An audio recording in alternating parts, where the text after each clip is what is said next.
Was catastrophic damage across portions of Arkansas, Tennessee, and we're not really going to be able to assess the full extent of it until the sun comes up today.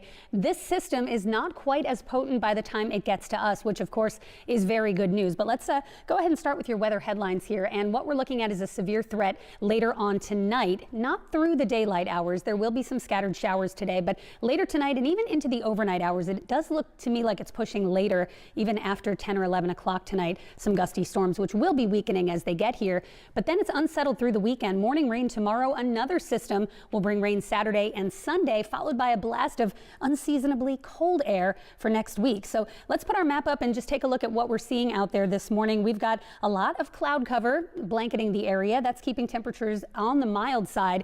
Also, I think we're going to start seeing more fog developing as we go through the course of the day. We already have some fog to the north and west, but temperatures are in the 50s to near 60 degrees right now. And we do have a level 1 risk for severe weather today. Let me take the cloud layer off so you can see that.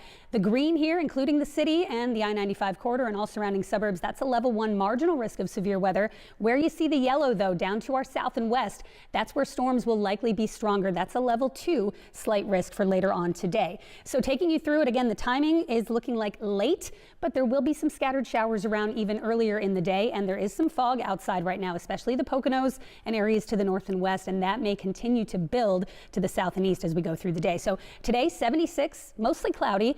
Stray shower here or there, but it's later tonight that some gusty thunderstorms roll through, and rain will impact tomorrow morning's commute.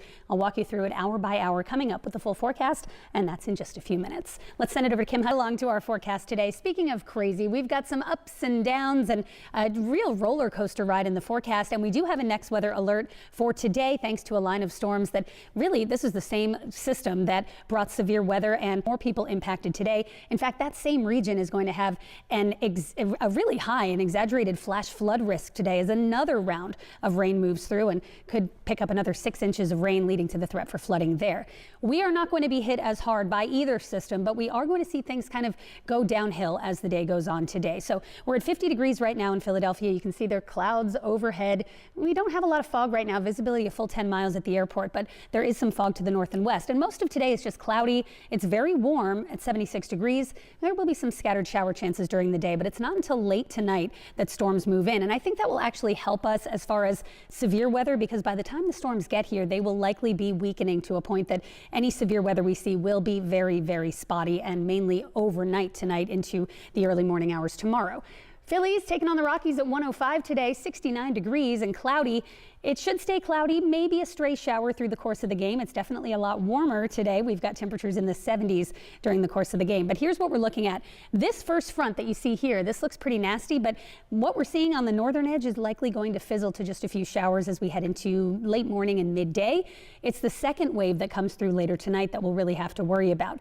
And you can see our severe storm risk, it does just barely clip our region with that level 2, the yellow there. That's a slight risk of severe weather. Most of us are in the green, which is a marginal level 1 risk of severe weather, an indication that these storms will be moving towards us but weakening as they move toward our area. Now, the tornado risk today, very pronounced over portions of Arkansas, just slightly further south than it was yesterday, but still a risk for tornadoes today as that next system comes through. This does extend up into parts of our area as well, a 2% tornado risk. And while I think it's unlikely that we see a tornado, whenever you have even a 2% risk, it's an indication that there's enough rotation in the wind field that any storm could spin up a brief isolated tornado. Again, I don't think the severe threat is all that exaggerated for us today, but you are going to see things go downhill a bit. You can see how this first wave weakens. We've got clouds and a few scattered showers through about 1 o'clock, first pitch of the Phillies game. Then I think the skies break open for a little while, destabilizing the atmosphere, and here are some severe storms by 9 o'clock off to the west. But watch how these kind of fizzle as they move towards us. There could be a gusty storm here or there overnight, and then we start tomorrow morning with rain and possibly some thunder for your Friday morning commute before drying out later Friday afternoon. Another system over the weekend will bring showers Saturday and then again on Sunday evening, then ushering in a blast of cold air. If you thought this week was chilly, get ready for Monday and Tuesday. Highs are only in the 40s both days. Kim, I'll send it over.